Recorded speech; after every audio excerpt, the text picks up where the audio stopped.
پورے محلے میں یہ خبر جنگل کی آگ کی طرح پھیل گئی کہ مولوی برکت کی لڑکی رات کی تاریکی میں گھر سے فرار ہو گئی ہے۔ نادیہ میری بڑی بہن تھی اور صرف مجھے معلوم تھا کہ وہ کس کے ساتھ گئی ہے، لیکن میں نے اپنے ہونٹ سی لیے اور صبح اٹھتے ہی انجان بن کر یہ خبر گھر والوں کو سنائی کہ نادیہ اپنے بستر پر نہیں ہے۔ ہمارے گھر میں کل 3 کمرے تھے، ایک کمرے میں امی پاپا اور دوسرے میں میرے تینوں بھائی، اور تیسرا کمرہ ہم دونوں بہنوں کے حوالے کیا گیا تھا۔ مجھ سے تابڑ توڑ کوشش کی گئی، مجھ پر حملے کیے گئے، مجھے غصے سے دیکھا جا رہا تھا، لیکن میرے پاس ہر سوال کا ایک ہی جواب ہوتا: مجھے نہیں معلوم۔ وہ رات میرے ساتھ ہی سوئی تھی۔ صبح اٹھ کر دیکھا تو اس کا بستر خالی تھا۔ میں نے باتھ روم، کچن، ہر جگہ دیکھ لیا، لیکن وہ کہیں نظر نہیں آئی۔ ہو ہی نہیں سکتا، بڑا بھائی آستینے چڑھاتے ہوئے بولا، کہ تجھے کچھ معلوم نہ ہو۔ تم دونوں 24 گھنٹے ساتھ رہتی ہو، ایک ہی کالج میں پڑھتی ہو، ساتھ آتی ہو اور جاتی ہو، پھر یہ کیسے ہو سکتا ہے کہ اس نے تمہیں کچھ نہیں بتایا ہو؟ یہ کہہ کر اس نے میرے بال سختی سے پکڑ لیے اور انہیں جھٹکا دیتے ہوئے بولا، جلدی سے اپنی زبان کھول دے، بتا وہ کس کے ساتھ گئی ہے، کس کے ساتھ منہ کالا کر رہی ہے، کس کے ساتھ مل کر ہماری عزت اچھال رہی ہے، ورنہ تجھے زندہ نہیں چھوڑوں گا، بتا کون ہے اس کا عاشق۔ میں درد سے بلبلا اٹھی، لیکن میں نے اپنے ہونٹ سختی سے کھینچ لیے۔ بابا نے بھائی سے کہا کہ اسے چھوڑ دے اکبر، اس سے ہم بعد میں نپٹ لیں گے، پہلے لڑکی کو تلاش کرنا ضروری ہے جو بھاگ گئی ہے۔ بابا نے مجھے کمرے میں بند کر دیا اور مجھ سے حقارت والے الفاظ کہتے ہوئے کہنے لگے، تو نے اگر ایسی کوئی حرکت کی تو یاد رکھنا، اس کمرے میں زندہ دفن کر دیں گے۔ تینوں بھائی بابا کے ساتھ نادیہ کو ڈھونڈنے نکل گئے۔ میں دل ہی دل میں دعا مانگ رہی تھی کہ نادیہ ان لوگوں کی پہنچ سے دور جا چکی ہو۔ رات میں کئی گاڑیاں ہمارے شہر سے گزرتی تھیں اور مجھے یقین تھا کہ وہ کسی نہ کسی گاڑی میں سوار ہو گئی ہوگی۔ میں جانتی تھی کہ وہ کہاں گئی ہے اور اسے لے جانے والا کون ہے، لیکن میں نے اس راز کو اپنے سینے میں چھپانے کا عہد کیا، اور مجھ پر کتنی ہی سختی کیوں نہ کی جاتی، میں اس راز کو نہیں کھولتی، کیونکہ میں نے اپنے باپ بھائیوں کو ظالم اور نادیہ کو مظلوم سمجھا تھا۔ آپ سوچ رہے ہوں گے کہ اپنی بہن کے گھر سے بھاگ جانے پر میں اتنا خوش کیوں ہوں، یعنی اس کا ساتھ کیوں دے رہی ہوں، اور اپنا منہ میں نے کیوں بند کیا ہوا ہے؟ اس لیے کہ میں اپنی بہن کی مدد کرنا اپنا اخلاقی فرض سمجھتی تھی۔ اگر وہ انتہائی قدم نہیں اٹھاتی تو اس کی زندگی ہمیشہ کے لیے جہنم بن جاتی، کیونکہ میرے ظالم باپ نے اس کی شادی ایک 50 سالہ بوڑھے شخص سے طے کر دی تھی، جو پہلے سے شادی شدہ تھا، لیکن اس کی بیوی مر چکی تھی اور اس کا بیٹا نادیہ کے برابر تھا۔ ہماری برادری میں شادی کے سلسلے میں لڑکیوں کی مرضی معلوم نہیں کی جاتی، بلکہ انہیں بھیڑ بکری سمجھ کر کسی دوسرے کے حوالے کر دیا جاتا ہے۔ بابا نے نادیہ کا رشتہ جس شخص سے طے کیا تھا، وہ نہ صرف اس سے عمر میں 30 سال بڑا بلکہ 4 بچوں کا باپ بھی تھا۔ اسے بیوی نہیں بلکہ گھر کے کام کاج کے لیے ایک عورت کی ضرورت تھی، جو اس کے بچوں کی دیکھ بھال کر سکے اور اس کی خواہش کو پورا کر سکے۔ اس کو اپنے لیے ایک جوان لڑکی چاہیے تھی، ایسی لڑکی جو اس کی خواہش کو پورا کر سکے۔ اپنی ہوس کے لیے وہ شادی کر رہا تھا، اس لیے اس نے جب پہلی بار نادیہ کو دیکھا تو رشتے کا پیغام بھیج دیا، اور بابا چونکہ اس کے احسان مند تھے، کیونکہ اس نے برے وقت میں ان کی مدد کی تھی، تو بابا نے اس رشتے سے انکار نہیں کیا۔ امی کو البتہ اس رشتے پر اعتراض تھا، انہوں نے کچھ کہنا چاہا، لیکن بابا نے بری طرح سے جھڑک دیا۔ وہ بولے، بک بک نہ کر، تجھ سے کس نے پوچھا ہے، تجھ سے مشورہ کس نے مانگا ہے؟ لڑکی کا باپ ہوں، اس کے بھلے کے لیے ہی سوچوں گا۔ اشرف خان اچھا آدمی ہے، نادیہ اس کے ساتھ خوش رہے گی اور بہت ہی عیش کرے گی۔ اس کے بعد کسی میں اتنی ہمت نہیں تھی کہ کچھ کہتا۔ بیوی شریک زندگی ہوتی ہے، لیکن امی کے ساتھ بابا کا سلوک بہت ہی خراب تھا۔ وہ انہیں نوکرانی سے بھی بدتر سمجھتے تھے، انہیں صرف بابا کا حکم ماننا تھا۔ ہر دوسرے تیسرے روز امی کی پٹائی ہوتی، بہنیں ڈر کے مارے کمرے میں دبک کر بیٹھ جاتی اور تینوں بھائی منہ پھلا کر باہر نکل جاتے۔ شاید ان میں بھی یہ منظر دیکھنے کی تاب نہیں تھی، لیکن بابا کے آگے کون بول سکتا تھا؟ وہ انتہائی ظالم، شفاق اور سنگ دل انسان تھے۔ سچ پوچھے تو بابا کے 2 چہرے تھے، ایک وہ جو ہم گھر میں دیکھتے تھے، اور دوسرا وہ جو دنیا والوں کو نظر آتا تھا۔ انہوں نے اپنے اوپر مذہب کا لبادہ اوڑھ رکھا تھا، لوگ انہیں متقی، پرہیزگار، نیک سیرت، نیک انسان سمجھتے تھے۔ وہ 5 وقت کی نماز باجماعت پڑھتے، باقاعدگی سے روزے رکھتے، زکوٰۃ بھی دیتے۔ ایک بار عمرہ کر چکے تھے اور اب حج پر جانے کا پروگرام بنا رہے تھے۔ ہمیشہ سفید لباس پہنتے، کبھی کسی نے انہیں ننگے سر نہیں دیکھا۔ یہ ان کا ظاہری روپ تھا، لیکن ان کے اندر کی خباثت کسی کو نظر نہیں آتی تھی۔ مین بازار میں بہت بڑی پرچون کی دکان تھی، جس میں دنیا بھر کی تمام برائیاں موجود تھیں، جن سے مذہب کا کوئی تعلق تھا ہی نہیں، اور امی پر انہوں نے بیجا سختی کی ہوئی تھی۔ امی گھر سے باہر نہیں نکل سکتی تھیں، کوئی آئے کوئی چلا جائے، ان کو اجازت ہی نہیں تھی کہ وہ کنڈی کھولیں۔ انہیں گھر سے باہر جانے کے لیے سختی سے منع کیا گیا تھا۔ وہ مہینے میں ایک مرتبہ انہیں میکے والوں سے ملوانے کے لیے لے جاتے اور 2-3 گھنٹے بیٹھ کر ساتھ ہی واپس لے آتے۔ امی شادی کے بعد ایک مرتبہ بھی اپنے میکے رہنے کے لیے نہیں گئیں۔ بچوں کی پیدائش کے بعد بھی یہی صورتحال رہی۔ تینوں بھائی اور نادیہ مجھ سے پہلے اس دنیا میں آئے۔ میں سب سے چھوٹی ہونے کی وجہ سے بابا کی لاڈلی تھی۔ وہ کبھی کبھار مجھے گود میں بٹھا کر پیار کر لیتے، لیکن جیسے جیسے بڑی ہوتی گئی مجھ پر بھی وہی پابندیاں لگ گئیں جو اس گھر کی عورتوں کا مقدر تھیں۔ تینوں بھائی پڑھائی میں نکمے نکلے تو بابا نے میٹرک کرنے کے بعد انہیں اپنے ساتھ کام پر لگا لیا، انہیں اپنے جیسا ہی بنا لیا۔ وہ صرف لوگوں کو دکھانے کے لیے ظہر کی نماز باجماعت پڑھتے تھے، دیگر نمازوں میں باقاعدگی نہیں تھی۔ وہ تینوں بابا کے نقش قدم پر چل رہے تھے۔ انہی کی طرح سنگ دل، ظالم، سفاک اور بے حس انسان تھے۔ ان کی نظر میں ماں کی کوئی عزت نہیں تھی۔ بہنوں کو وہ نوکرانی سمجھتے تھے اور اپنے سارے کام ہم سے کرواتے۔ اگر کسی کام میں ذرا سی بھی دیر ہو جاتی تو چیخ چیخ کر آسمان سر پر اٹھا لیتے۔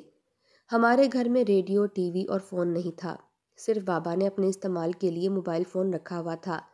اسی طرح کوئی اخبار یا رسالہ بھی نہیں آتا تھا۔ ہمیں کورس کی کتابوں کے علاوہ کچھ پڑھنے کی اجازت نہیں تھی۔ اس گھٹن زدہ ماحول میں ہماری پرورش ہو رہی تھی۔ ہم کالج میں دوسری لڑکیوں کو ہنستے مسکراتے، کہکے لگاتے، اپنے کزن کی باتیں کرتے سنتے تو ان کی قسمت پر رشک آنے لگتا۔ ان میں بعض کا تو افیئر بھی چل رہا تھا۔ ہمارے بھی کئی کزن تھے، لیکن کسی نے ہماری شکل تک نہیں دیکھی تھی۔ البتہ یہ سن رکھا تھا کہ چاچا نے اپنے بیٹے اکرم کے لیے مجھے بچپن میں ہی مانگ لیا تھا۔ میری شادی اس سے ہوگی، یہ میں جانتی تھی، لیکن وہ لوگ بابا کی طرح نہیں تھے۔ میں روزانہ نماز پڑھ کر دعا مانگتی تھی کہ میری شادی جلد از جلد ہو جائے تاکہ اس قید خانے سے چھٹکارا حاصل ہو، اور پھر ایک دن وہ ہو گیا جس کی مجھے بالکل بھی توقع نہیں تھی۔ ہوا یوں کہ نادیہ کی ایک سہیلی نجمہ کے گھر کوئی محفل تھی۔ اس نے مجھے اور نادیہ کو بھی اس میں شرکت کی دعوت دی، اور چونکہ مذہبی محفل تھی اس لیے ہمارے بابا نے بھی انکار نہیں کیا۔ دوسرے دن انور بھائی نے ہمیں نجمہ کے گھر چھوڑ دیا اور 2 گھنٹے بعد آنے کا کہہ کر چلے گئے۔ محفل ختم ہو گئی۔ نادیہ اور نجمہ مہمانوں کے لیے چائے بنانے کچن میں چلی گئیں۔ نادیہ پیالیوں میں چائے ڈال رہی تھی، اچانک ساجد وہاں آ گیا۔ وہ نجمہ کا بڑا بھائی تھا۔ وہ شام میں لاء کالج میں داخلہ لے کر پڑھائی کر رہا تھا۔ 2 ماہ بعد اس کا فائنل امتحان ہونے والا تھا، پھر وہ وکیل بن جاتا۔ نادیہ اپنے سامنے اچانک ایک اجنبی کو دیکھ کر گھبرا گئی۔ اس نے جلدی سے دوپٹے کے پلو سے اپنا چہرہ چھپایا اور وہاں سے جانے لگی۔ نجمہ بولی، یہ میرے بڑے بھائی ساجد ہیں، ان سے کیا پردہ؟ پھر وہ اپنے بھائی کو مخاطب کرتے ہوئے بولی، ساجد بھائی آپ یہاں کیوں آ گئے ہیں؟ اپنے کمرے میں جائیے، میں چائے لے کر آتی ہوں۔ میں تو پانی پینے آیا تھا، مجھے کیا معلوم کہ یہاں پردے دار لوگ موجود ہیں۔ نادیہ بھاگ کر دوسرے کمرے میں چلی گئی۔ اس کا دل بری طرح سے دھڑک رہا تھا اور چہرہ پسینے سے شرابور ہو گیا تھا۔ تھوڑی دیر بعد انور بھائی ہمیں لینے آ گئے۔ گھر آنے کے بعد نادیہ نے مجھے پوری ردات سنائی اور بولی، مجھے تو بہت ڈر لگ رہا ہے، اگر بابا کو پتہ چل گیا تو قیامت آ جائے گی۔ پاگل ہو گئی ہو؟ میں نے ہنستے ہوئے کہا، انہیں کیسے معلوم؟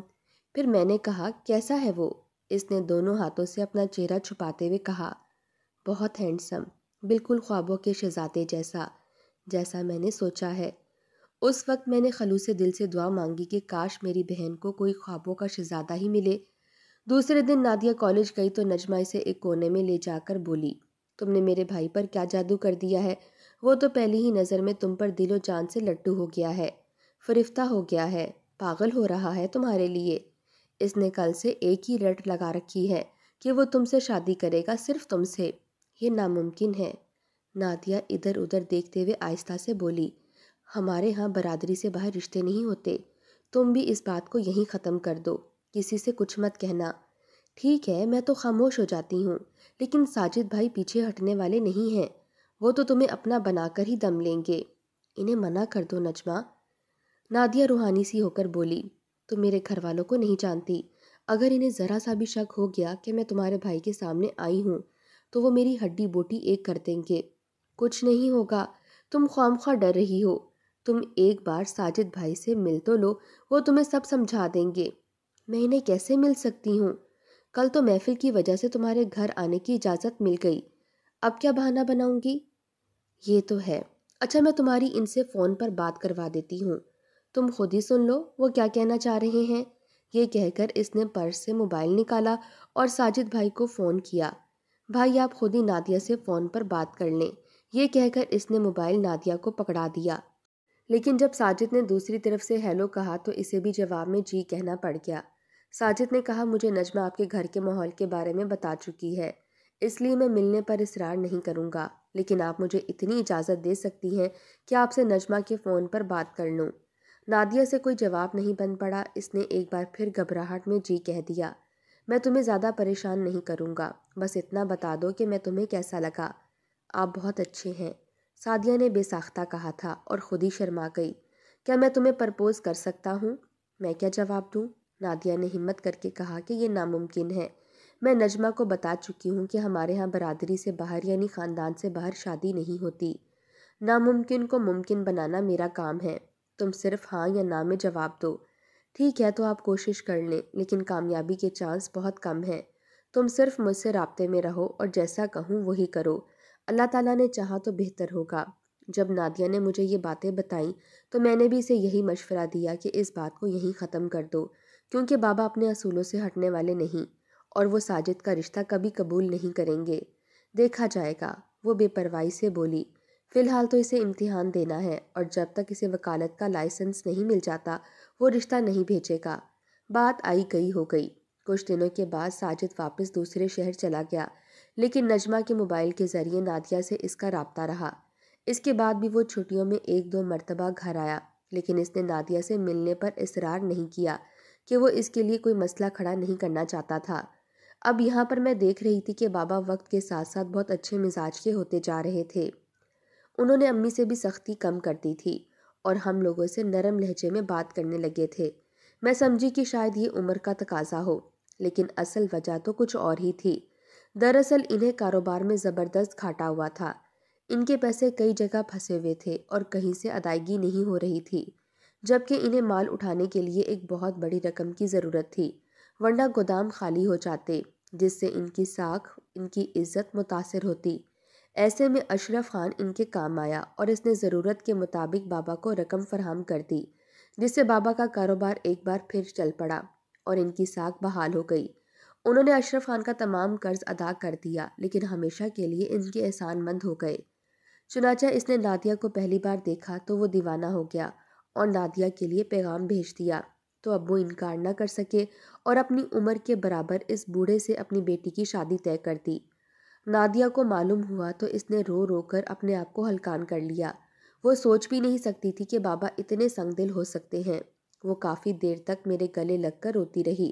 میں نے اسے بڑی مشکل سے چپ کروایا اور بولی، اس طرح رونے سے کچھ حاصل نہیں ہوگا، اس مشکل سے نکلنے کی ترکیب سوچو میری بہن۔ اب سوچنے کے لیے کیا رہ گیا ہے؟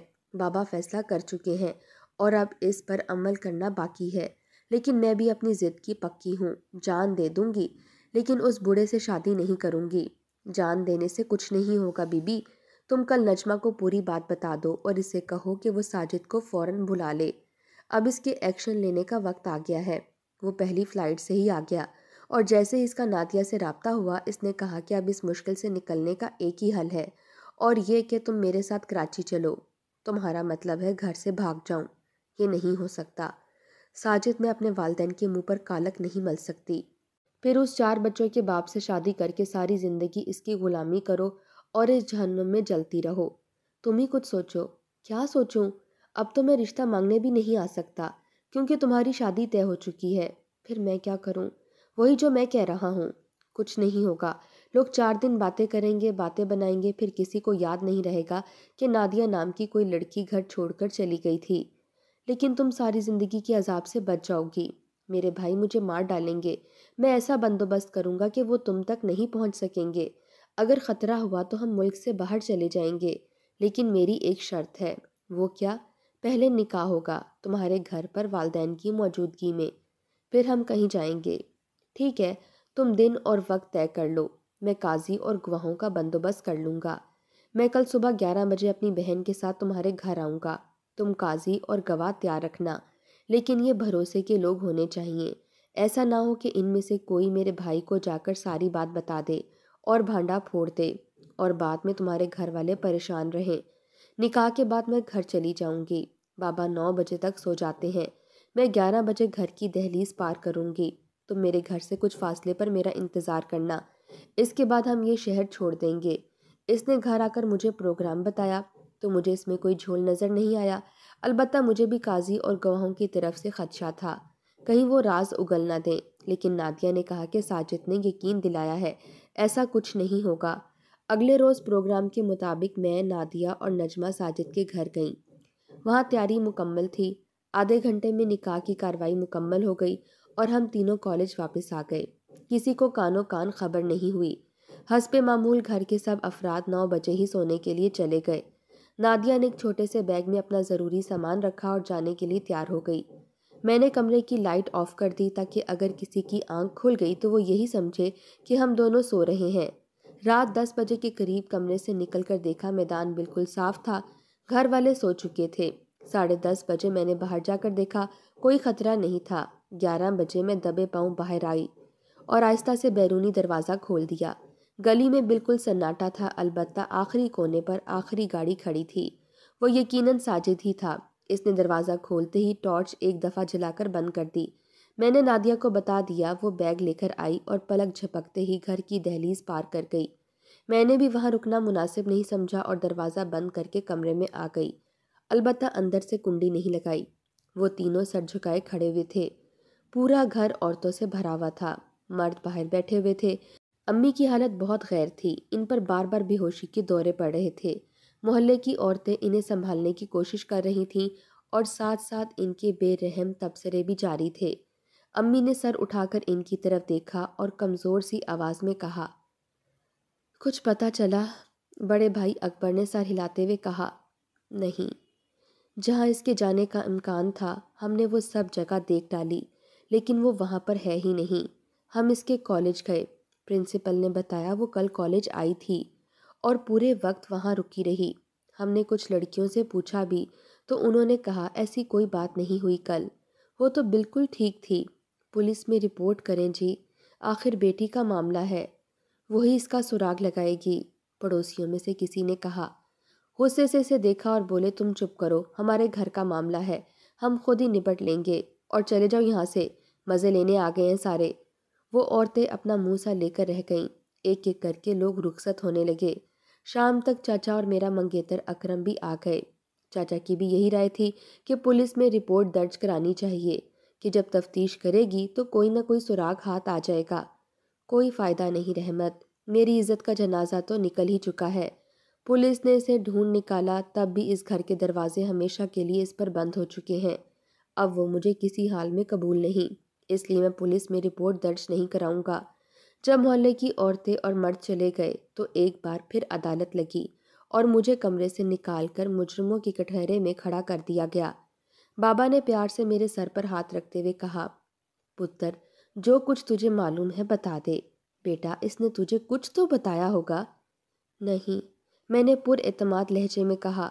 چاچا اور اکرم کے آنے کے بعد مجھے یقین ہو گیا تھا کہ یہ لوگ مجھ پر ہاتھ نہیں اٹھائیں گے، بلکہ پیار سے پوچھیں گے، مجھ پر تشدد نہیں کر سکیں گے۔ اس نے مجھے کچھ نہیں بتایا، بلکہ وہ 2 دن سے کچھ چپ چپ سی تھی اور پرسوں رات کافی دیر تک روتی رہی۔ میں نے وجہ پوچھی تو اس نے مجھے جھڑک دیا اور بولی، تم تو ایسے انجان بن رہی ہو جیسے کچھ جانتی ہی نہیں، میرا جنازہ اٹھنے کی تیاری ہو رہی ہے۔ میں دھڑلے سے جھوٹ بول رہی تھی۔ اب سمجھا، بابا دونوں ہاتھوں سے سر تھامتے ہوئے بولے، وہ کیوں گھر سے بھاگی؟ کاش یہ بات پہلے آپ کی سمجھ میں آ جاتی تو یہ حادثہ رونما نہ ہوتا۔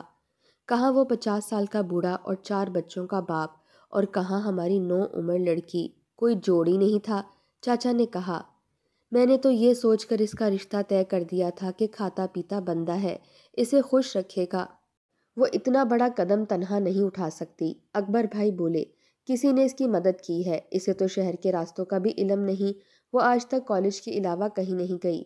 چپ کر جاسوس کی اولاد، بابا نے اسے ڈانٹ دیا۔ وہ پردہ کرتی رہی، ہمارے گھر میں کسی مرد کا آنا جانا نہیں تھا۔ کیا اپنی بیٹی کو میں اتنا بھی نہیں جانتا؟ نہ وہ کسی کے گھر جاتی تھی، اس کی مدد کون کرے گا؟ بس دعا کرو اللہ تعالیٰ اسے اپنی حفظ و ایمان میں رکھے۔ میرا دل چاہا کہ کہہ دوں آپ لوگ اس کی فکر نہ کریں، وہ بالکل محفوظ ہے، لیکن یہ بات میں منہ سے نہیں نکال سکتی تھی، ورنہ ساجد کے گھر والے مصیبت میں پھنس جاتے۔ اگلے روز کالج گئی تو نجمہ نے مجھے بتایا کہ وہ دونوں کراچی پہنچ گئے ہیں اور ابھی ان کا قیام ایک وکیل دوست کے گھر ہے۔ نادیہ وہاں بالکل محفوظ ہے، اگر کوئی مسئلہ ہوا تو وہ وکیل دوست سنبھال لے گا۔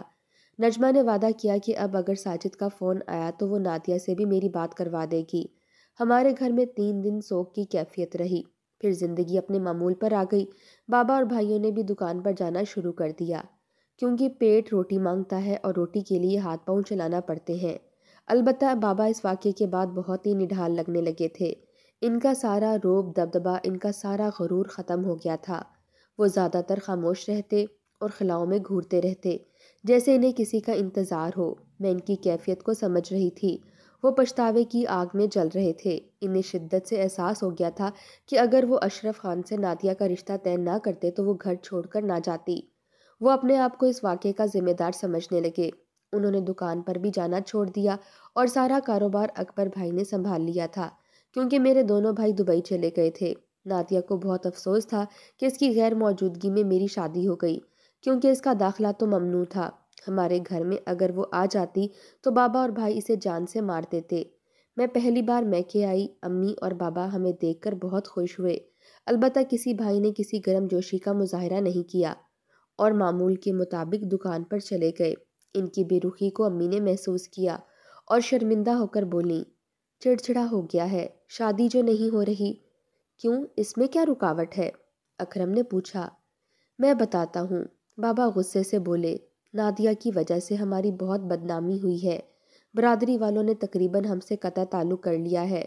میں نے 1-2 جگہ اس کی بات چلانے کی کوشش کی، لیکن وہاں سے صاف انکار ہو گیا۔ ان کا کہنا ہے ہم ایسے لوگوں سے رشتہ نہیں جوڑ سکتے جہاں لڑکیاں گھر سے بھاگ جاتی ہیں، اور تم جانتی ہو کہ ہمارے ہاں برادری سے باہر شادی کرنے کا رواج نہیں ہے۔ تو کیا بھائی کی شادی نہیں ہوگی؟ میں نے حیران ہو کر پوچھا۔ میں کیا کہہ سکتا ہوں، اس کی قسمت میں جو لکھا ہے وہی ہوگا۔ نادیہ نے ہمیں کہیں کا نہیں چھوڑا۔ میں کہنا چاہ رہی تھی کہ نادیہ کو الزام نہ دیں، سارا قصور آپ کا ہے۔ آپ کے غلط فیصلے نے کئی زندگیاں تباہ کر دیں۔ نادیہ گھر چھوڑ کر چلی گئی، دونوں بھائی بدنامی کی ڈر کی وجہ سے ملک چھوڑ کر چلے گئے اور پردیس کی خاک چھان رہے ہیں۔ امی بیٹی کی یاد میں نیم پاگل ہو گئی ہیں۔ اکبر بھائی کو کوئی رشتہ نہیں دے رہا اور آپ خود بھی بیٹی کی جدائی کے غم کو سینے سے لگائے بیٹھے ہیں۔ آپ اگر اس بوڑھے سے نادیہ کی شادی نہ کرتے تو یہ سب نہیں ہوتا، لیکن باپ کی ادب اور احترام کی وجہ سے وہ کچھ نہیں کہہ سکی۔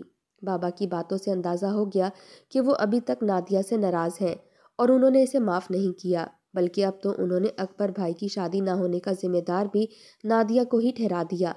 اس لیے مجھے بالکل بھی یقین نہیں تھا کہ نادیہ کے حالات کا جان کر ان پر کوئی اثر ہوگا۔ البتہ وہ یہ جان کر ضرور مطمئن ہو جائیں گے کہ نادیہ غلط ہاتھوں میں نہیں گئی، بلکہ ایک پڑھے لکھے شخص سے شادی کر کے پرسکون کی زندگی بسر کر رہی ہے۔ میرا اندازہ درست نکلا۔ نادیہ کا خط پڑھ کر ان کے چہرے پر ہلکی سی رونق آئی، لیکن پھر وہ سنجیدہ ہو گئے۔ انہوں نے امی سے کہا، خوش ہو جاؤ، تمہاری بیٹی زندہ ہے، اس نے ایک وکیل سے شادی کر لی ہے اور کراچی میں مزے کر رہی ہے۔ امی سے پہلے اکبر بھائی بول اٹھے، میں اسے زندہ نہیں چھوڑوں گا۔ ہمارے چہرے پر کالک مل کر وہ کیسے عیش کر سکتی ہے؟ تجھے مرنے کا اتنا ہی شوق ہے تو دریا میں چھلانگ لگا دے، بابا نے بھائی کو ڈانٹتے ہوئے کہا۔ اس کا شوہر وکیل ہے، اگر تو نے نادیہ کو نقصان پہنچانے کی کوشش کی تو وہ تجھے پھانسی پر لٹکا کر دم ہی لے گا۔ میرے بڑھاپے پر رحم کھا اور یہ مرنے مارنے کا خیال دل سے نکال دے۔ بابا آپ سمجھتے کیوں نہیں، اس کی وجہ سے میری شادی نہیں ہو رہی۔ اگر تجھے شادی کرنے کا اتنا ہی ارمان ہے تو جا، خاندان سے باہر شادی کر اور لے آ اپنی بیوی کو، میری طرف سے اجازت ہے، لیکن نادیہ کا پیچھا چھوڑ دے۔ اب یہی کرنا ہوگا، بھائی نے گستاخ لہجے میں کہا۔ ان دونوں کی بحث کی وجہ سے اصل بات بیچ میں ہی رہ گئی۔ میں نے اشارہ کیا اکرم کو تو وہ ہچکچاتے ہوئے بولنے لگا، تایا جی، پھر آپ نے کیا سوچا؟ اسے فون کریں گے یا نہیں؟ بیٹا یہ نہیں ہو سکتا، اس نے مجھے بہت گہرا زخم دیا ہے جو کبھی نہیں بھر سکتا۔ اگر اسے معاف کر دیا اور گھر آنے کی اجازت دے دی تو برادری کے لوگ مجھے بغیرت ہونے کا طعنہ دیں گے اور شاید میرے جنازے میں کوئی بھی شریک نہ ہو۔ اس لیے میرے جیتے جی وہ اس گھر میں نہیں آ سکتی۔ اب ساری امیدیں دم توڑ چکی تھیں۔ میں نے اسی وقت نادیہ کو فون کر کے بابا کے بارے میں بتایا۔ وہ ان کے فون کا انتظار کرنے کی بجائے سم تبدیل کر گئی۔ اگر بابا کے رویے میں تبدیلی آئی تو اسے میں بتا دوں گی۔ یہ سن کر وہ رونے لگی۔ میں نے اسے تسلی دی اور کہا کہ میں اور اکرم انہیں منانے کی کوشش کرتے رہیں گے، شاید وہ نرم پڑ جائیں۔ اکبر بھائی نے وہی کیا جو انہوں نے کہا تھا۔ ان کی دکان پر ایک لڑکی کپڑا خریدنے آتی تھی۔ اکبر بھائی کا اس سے افیئر شروع ہو گیا۔ وہ کسی غریب گھر سے تعلق رکھتی تھی، اس لیے اکبر بھائی میں کشش محسوس کرنے لگی۔ انہوں نے اسے شادی کا پیغام دے دیا۔ اس نے لڑکیوں والوں کی روایتی انداز میں کہا کہ وہ اپنے والدین کو رشتہ مانگنے اس کے گھر بھیجیں۔ اب اکبر بھائی نے بابا سے ذکر کیا تو وہ غصے سے پاگل ہو گئے کہ وہ کسی قیمت پر برادری سے باہر نہیں جا سکتے۔ بھائی من مانی کرنے کے عادی تھے۔ انہوں نے بابا کی ناراضگی کی پرواہ نہیں کی اور خود ہی رشتہ مانگنے اس لڑکی کے گھر پہنچ گئے۔ ان لوگوں نے بھی بابا کی غیر موجودگی کو کوئی اہمیت نہیں دی۔ اتنا اچھا رشتہ دوبارہ نہیں ملے گا، چنانچہ انہوں نے اس لڑکی سے اکبر بھائی کا نکاح چپکے سے کرا دیا اور وہ اسے لے کر گھر آ گئے۔ بابا بہت چیخے چلائے۔ انہوں نے اکبر بھائی کو گھر اور کاروبار سے بے دخل کرنے کی دھمکی بھی دے دی، لیکن اس پر کوئی عمل نہ کر سکے کیونکہ ایسی صورت میں وہ بالکل تنہا ہو جاتے، اس لیے خون کے گھونٹ پی کر رہ گئے۔ اس پر یہ برا حال کہ بھائی کی بیوی بہت ہی زیادہ عیاش قسم کی تھی۔ امی کا صبر رنگ لے آیا۔ بابا نے اپنی زندگی میں وہی سب کچھ دیکھ لیا تھا جس سے انہیں نفرت تھی۔ اب حد ہو گئی تھی، مجھ سے برداشت نہیں ہوا۔ میں بابا کے سامنے آ گئی، ہاتھ جوڑ دیے۔ میں نے کہا بابا، آپ بالکل تنہا ہو چکے ہیں۔ تینوں بھائی اپنی دنیا میں مگن ہیں، میں بھی گھر کی ہو چکی ہوں۔ امی آج بھی نادیہ کو یاد کر کے ٹھنڈی آہیں بھرتی ہیں۔ اب تو اسے معاف کر دیں بابا، اب تو اس کو گھر پر بلا لیں، اب تو اس کی غلطی کو معاف کر دیں۔ بیٹی ہے آپ کی، آپ بڑے ہیں۔ پتر، میری زندگی میں تو یہ ممکن نہیں ہے، البتہ میرے مرنے پر وہ آ سکتی ہے۔ نہ جانے بابا نے کس گھڑی میں یہ بات کہی تھی کہ ایک ہفتے بعد ان کا انتقال ہو گیا۔ نادیہ کو اطلاع کی کہ وہ پہلی فلائٹ سے گھر آ جائے اور وہ آ بھی گئی۔ دونوں بھائی بھی دبئی سے آ گئے تھے۔ میں نے سب سے کہہ دیا کہ بابا نے نادیہ کو آنے کی اجازت دی ہے، اس لیے کوئی اسے ان کے دیدار سے محروم نہ کرے۔ نادیہ بن پانی کی مچھلی کی طرح تڑپ رہی تھی۔ وہ بار بار بابا کا ماتھا چومتی اور ہاتھ جوڑ کر ان سے معافی مانگتی رہی۔ جب وہ امی سے لپٹ کر روتی تو دیکھنے والوں کی بھی آنکھیں بھر جاتیں۔ بابا کی تدفین ہو گئی۔ سوئم کے بعد امی نے ایک لفافہ چاچا کو دیا اور کہا یہ مرحوم کی وصیت ہے، اسے سب لوگوں کے سامنے بلند آواز میں پڑھو۔ چاچا نے پڑھنا شروع کیا۔ میں مولوی برکت ولد نعمت ہوش و حواس میں یہ وصیت قلم بند کر رہا ہوں۔ میری تمام جائیداد اور اثاثے جو کچھ بھی میرے پاس ہے تینوں بیٹوں اور بیٹیوں میں تقسیم کر دیے جائیں گے، البتہ دکان بڑے بیٹے اکبر کی ملکیت ہوگی کیونکہ اسے بڑھانے اور سنبھالنے میں اس کا بڑا حصہ ہے۔ میں نے اپنی بیٹی نادیہ کو بھی دل سے معاف کر دیا ہے اور سب لوگوں کو اس سے تعلق قائم کرنے کی اجازت دے رہا ہوں۔ مجھے اعتراف ہے کہ وہ گھر سے نہیں بھاگی، بلکہ میں نے اسے گھر چھوڑنے پر مجبور کیا ہے۔ اگر میں اپنے مفاد کی خاطر اس کی شادی ایک 50 سالہ شخص سے طے نہیں کرتا تو وہ کبھی یہ انتہائی قدم نہیں اٹھاتی۔ جیسے ہی مجھے احساس ہوا میں نے اسے معاف کر دیا، لیکن میری انا، میرا غرور، میرا تکبر، میری مردانگی اس کے اظہار کی اجازت نہیں دے رہی تھی۔ پھر برادری کے خوف کی وجہ سے میں ایسا نہیں کر سکتا تھا، چنانچہ مجھے سنگ دل بننا پڑا۔ میں نے آخر وقت تک اسے گھر آنے کی اجازت نہیں دی۔ اس واقعے سے ان لوگوں کی آنکھیں کھل جانی چاہیے جو اولاد کے رشتے کرتے وقت نہیں سوچتے